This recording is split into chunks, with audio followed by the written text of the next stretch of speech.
بسم اللہ الرحمن الرحیم۔ اعوذ باللہ من الشیطان الرجیم۔ وَهَلْ أَتَاكَ حَدِيثُ مُوسَىٰ إِذْ رَأَىٰ نَارًا فَقَالَ لِأَهْلِهِمْ كُثُوا إِنِّي آنَسْتُ نَارًا لَعَلِّي آتِيكُم مِّنْهَا بِقَبَسٍ أَوْ أَجِدُ عَلَى النَّارِ هُدًى۔ عزیز طلبہ کرام، سبق نمبر 215، سورۃ طٰہٰ، آیت نمبر 9۔ اس آیت کے اندر سورت کے دعویٰ کا ذکر ہے اور واقعہ موسیٰ علیہ السلام ہے، اور اس کا مقصد یہ ہے کہ دعوت میں بہادری دکھاؤ، جیسے کہ حضرت موسیٰ علیہ السلام نے بہادری کے ساتھ دعوت دی ہے۔ وَهَلْ أَتَاكَ حَدِيثُ مُوسَىٰ، کیا آئی ہے آپ کے پاس موسیٰ علیہ السلام کی بات، یعنی وہ واقعہ کہ آپ نے دعوت کیسے دی۔ یہ استفہام نہیں ہے بلکہ یہ تنبیہ کے لیے ہے، یعنی کیا آپ کے پاس موسیٰ علیہ السلام کی بات آئی ہے، معنی ابھی ہم بیان کر رہے ہیں، آپ متوجہ رہیں اور اس بات کو توجہ کے ساتھ سنیں، اور اس واقعے سے آپ یہ عبرت حاصل کریں کہ حضرت موسیٰ علیہ السلام نے کیسی بہادری کے ساتھ دعوت دی ہے، آپ بھی اس طرح بہادری اختیار کریں۔ اور مشکلات اور مصائب ابتدا میں تو آتے ہیں، لیکن آخر کار اللہ تبارک و تعالی اپنے بندوں کو نجات دیتا ہے۔ اور واقعہ حضرت موسیٰ علیہ السلام کا جو واقعہ ہے، اس واقعے کے اندر 3 بڑے مقاصد کا ذکر ہے۔ پہلا مقصد یہ ہے، بیان کرنا ہے کہ اہل حق ہمیشہ ابتدا میں تکلیف ضرور آتی ہے، جیسے کہ بنی اسرائیل کے اوپر بڑی تکالیف آئی اور فرعون نے ان کو طرح طرح کی تکلیفیں اور اذیتیں دی، مصائب میں ڈالا، مارا اور پیٹا، اور عورتوں پر ظلم کیا، بچوں پر ملک در بدر کر دیا۔ لیکن اللہ تبارک و تعالی آخر کار اہل حق کو نجات دیتے ہیں، اور حیرت انگیز طریقے پر ان کو اللہ تبارک و تعالی نے اس فرعونی طاقت اور ظالم سے بچایا اور ان کو نیست و نابود کیا۔ ایک مقصد تو یہ ہے، اور ایسا ہر دور میں ہوگا۔ دوسرا مقصد یہ ہے کہ ایمان کا بیج، اور ایمان جب مومن کے دل میں جگہ پکڑ لیتا ہے تو پھر یہ نہیں ہے کہ اس پر ٹائم لگتا ہے، بلکہ آنن فانن وہ تناور درخت بن جاتا ہے، اور پوری دنیا ایک طرف آ جائے اور اس آدمی کا ایمان کو وہ ہلتا نہیں ہے، وہ مضبوط رہتا ہے۔ جیسا کہ سہارۂ موسیٰ جب ایمان لے آئے تو وہ ایمان ان کا ایسا مضبوط تھا کہ فرعون کی دھمکیاں اور زور اور ظلم سے وہ ایمان سے ان کو نہ روک سکے۔ اور صحابہ کرام کے واقعات بھی ذکر ہے کہ حضرت عمر رضی اللہ تعالیٰ عنہ جو ایمان لائے تو وہ سورۃ طٰہٰ ہی کو سن کر ایمان لے آئے، اور وہ ایمان ایسا مضبوط تھا کہ پھر وہ اس کو کوئی ہلا نہ سکا۔ اسی طرح حضرت حمزہ رضی اللہ تعالیٰ عنہ بھی ایمان لے آئے، اسی وقت حضرت عمر سے پہلے حضرت حمزہ ایمان لائے، اور وہ ایمان کیسا مضبوط تھا کہ جسم کے ٹکڑے کرا دیے۔ تو دوسرا مقصد یہ ہے کہ جب اہل حق ایمان لاتے ہیں تو وہ آنن فانن ہوتا ہے، اور وہ ایمان مضبوط ہوتا ہے ابتدا ہی سے۔ تیسرا مقصد یہ بیان کرنا ہے کہ مسلمانوں کے اندر ہمیشہ منافق لوگ رہتے ہیں، اور کوئی مسلمان جماعت ایسی نہیں ہے کہ وہ منافقوں سے خالی رہے، جیسے کہ اس واقعے کے اندر سامری جیسا منافق اور اس کے ساتھی حضرت بنی اسرائیل اور موسیٰ علیہ السلام کے اندر رہے اور وہ اپنی منافقت کرتا رہے۔ تو اب مقصد یہ ہے کہ ایسے منافقوں سے اپنے آپ کو ہوشیار رکھنا اور بچا کر رکھنا ہے۔ یہ 3 بڑے مقاصد اس واقعے کے اندر ہے، دیگر باتیں بھی اس کے اندر ہیں۔ تو پہلی بات یہ کہ اہل حق ابتدا میں تکلیف آتی ہے اور آخر کار نجات ملتی ہے۔ دوسری بات یہ کہ جب ایمان لوگ لاتے ہیں اہل حق تو وہ ایمان مضبوط ہوتا ہے شروع سے۔ تیسری بات یہ ہے کہ مسلمانوں میں منافق ہمیشہ رہتے ہیں، ان سے اپنے آپ کو بچا کر رکھنا ہے۔ وَهَلْ أَتَاكَ حَدِيثُ مُوسَىٰ، کیا آئی آپ کے پاس موسیٰ علیہ السلام کی خبر، واقعہ، یعنی اس کی طرف توجہ رکھو۔ اِذْ رَأَىٰ نَارًا، جس وقت دیکھا موسیٰ علیہ السلام نے، نارن معنی آگ کو، آگ تو نہیں تھی بلکہ وہ کن نار مراد ہے، یعنی آگ کی طرح ایک چیز، کیونکہ وہ اللہ تبارک و تعالیٰ کی تجلی تھی، اور اس تجلی اور جلوے کا نور تھا۔ یا نارن معنی فی ذامہ، جو موسیٰ علیہ السلام کے خیال میں وہ آگ تھی۔ اور حضرت موسیٰ علیہ السلام جب مصر سے ہجرت کر کے چلے گئے تھے مدین کی طرف، اور 10 سال عرصہ مدین میں رہے، اور وہاں سے جب واپسی ہوئی تو آپ کے ساتھ گھر والے بھی تھے اور آپ بھی تھے، اور رات کا وقت تھا اور سردی کا موسم تھا اور راستہ بھول چکے تھے۔ اتفاقی بات ایسی تھی تو صحرا میں اور جنگل کے اندر برف اور سردی کی حالت میں ساتھ گھر والے، اور گھر والوں کو درد ذیل یعنی ولادت کی تکلیف بھی تھی بچے کی۔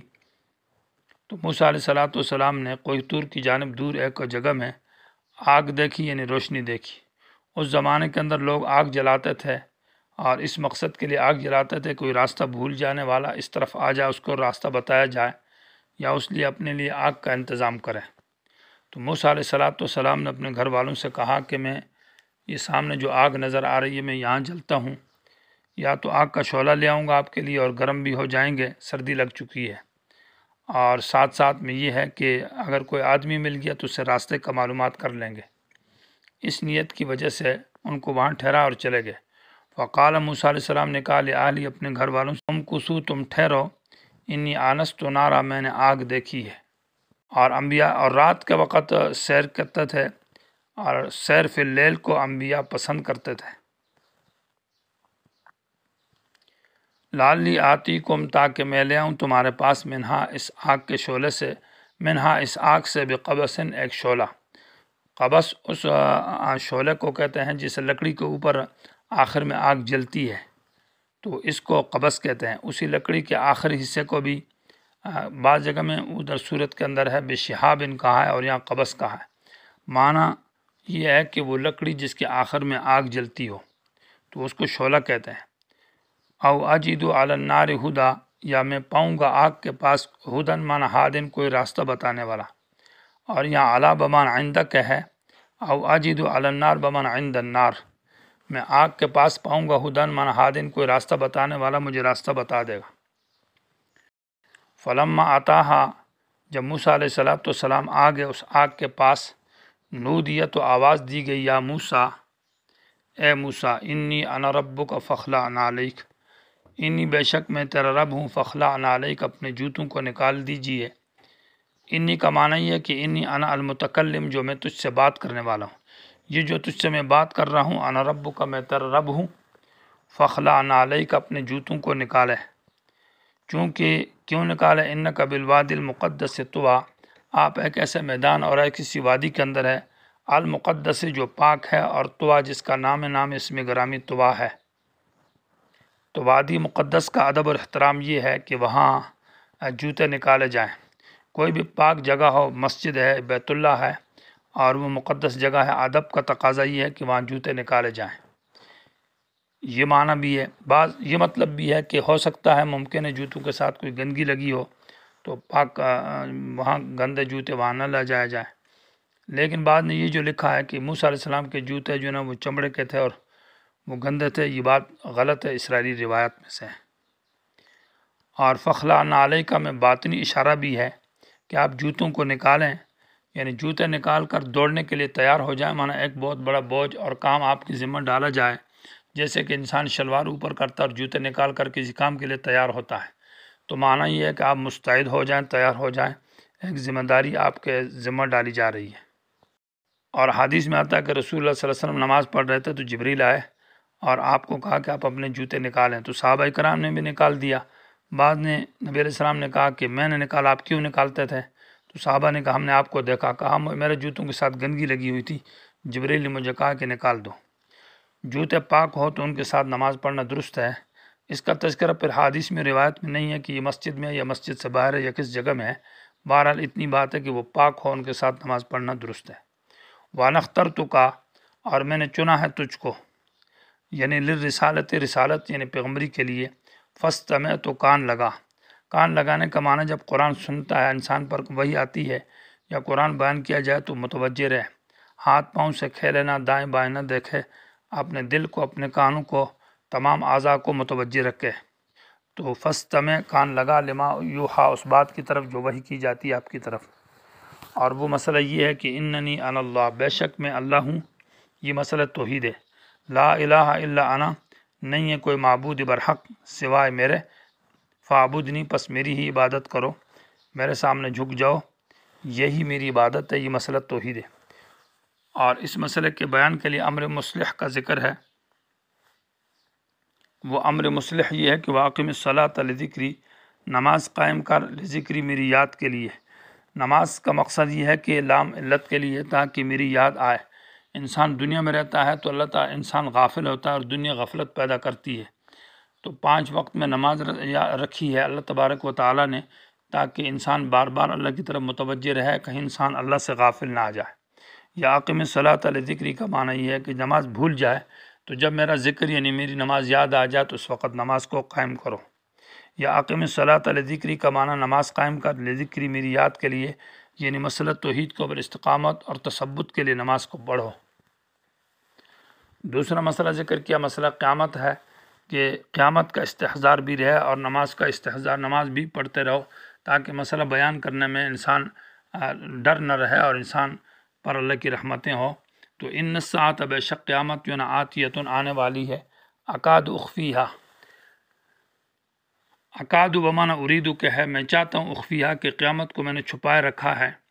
مقصد کیا ہے؟ لتجزا کل نفس بما تسعی، تاکہ بدلہ دیا جائے ہر نفس کو بما، اس عمل کا، تسعی جو وہ محنت کرتا ہے، کوشش کرتا ہے۔ اکادو بمعنی اریدو کہ ہے، اریدو اخفاہا ہے، یعنی میں ارادہ چاہتا ہوں کہ اس کو چھپائے رکھوں۔ تفسیری اتقان والے نے لکھا ہے، اور اخفی کا معنی جو ہے وہ اظہار کے معنی میں بھی ہے، یعنی اخفی کا لفظ یہ من الازداد میں سے ہے، 2 معنوں میں استعمال ہوتا ہے، چھپانے کے معنی میں بھی ہے اور اظہار کے معنی میں بھی ہے۔ تو معنی یہ اکاد اخفیہا کا معنی ارید اظہرہا، میں چاہتا ہوں کہ قیامت کو ظاہر کروں، اور ظاہر کیوں کروں قیامت کو؟ لتجزا کل نفس بما تسعی، تاکہ بدلہ دیا جائے ہر نفس کو بما تسعی جو اس نے عمل کیا ہے۔ قیامت کو ظاہر کروں گا تاکہ لوگوں کو ان کے اعمال کا بدلہ دیا جائے، یا قیامت کو اس لیے چھپائے رکھا تاکہ بدلہ دیا جائے کہ اللہ تعالیٰ کی رضا کے لیے جس نے اخلاص کے ساتھ عمل کیا ہے، کیونکہ قیامت کو دیکھ لے تو پھر تو ڈر کی وجہ سب عمل کریں گے، وہ تو انسان کا اخلاص معلوم نہیں ہوگا۔ فلا یصدنک عنہا، نہ روکے تجھ کو عنہا، اس قیامت سے، من وہ آدمی لا یؤمن بہا جو یقین نہیں رکھتا قیامت کے اوپر، یا عنہا سے مراد اس مسئلہ توحید سے آپ کو کوئی نہ روکے جس کا ماقبل میں تذکرہ ہوا ہے۔ من لا یؤمن بہا جو یقین نہیں کرتا اس مسئلے کے اوپر یا قیامت پر، واتبع اہواہ اور چلتا ہے اپنی خواہشات کے پیچھے، فتردا تو وہ ہلاک ہوگا، اور تردا کے تو اوپر سے نیچے گر جانا، مانا وہ تباہ و برباد ہوگا۔